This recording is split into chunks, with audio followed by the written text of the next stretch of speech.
ఇంతకుముందు వీడియోలో అయితే లేస్ తోటి అయితే నేను హ్యాండ్స్కి డిజైన్కి బ్లౌజ్ వేసుకోవడానికి అయితే చూపించాను కదా. ఇప్పుడు సింపుల్గా హెవీ లుక్లో వడ్డానం లాగా తయారు చేసుకోవచ్చు అనమాట. ఇల్టా మెయిన్ క్లాత్ ఏ శారీ అయితే మనం కుట్టుకుంటున్నామో అలా శారీస్కి పైన క్లాత్ అటాచ్ చేసేసి ఉల్టా వేసేసుకొని ఇలా వడ్డానం చేసుకుంటే మనకి చాలా లుక్ వస్తుంది అనమాట. చాలా బాగుంటుంది. చూసారు కదా, నేను 3 రకాలుగా వడ్డానం అయితే యూజ్ చేశాను అనమాట.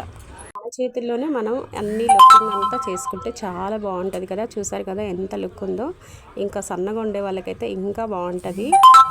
ఎవరికైనా ఇలా కావాలి అనుకుంటే మీరు ఇలా లేసులు తెచ్చుకొని మీటర్ ప్రకారం అయినా సరే ఎలా అయినా సరే తీసుకొని ఇలా క్లాత్ అటాచ్ చేసి మ్యాచింగ్ అటాచ్ చేసేసుకొని కుట్టుకోవచ్చు అనమాట. ఫైనల్ లుక్ ఎలా ఉందో కామెంట్ అయితే చేయండి. వీడియో నచ్చితే లైక్ చేసి సబ్స్క్రైబ్ చేసి షేర్ చేయండి. నాకైతే ఫైనల్గా బాగా నచ్చింది. ఇంకొంచెం సన్నగా ఉండింటే ఇంకా బాగా లుక్ ఉంటుండేదేమో, కానీ మొత్తానికైతే బాగానే సెట్ అయిపోయింది.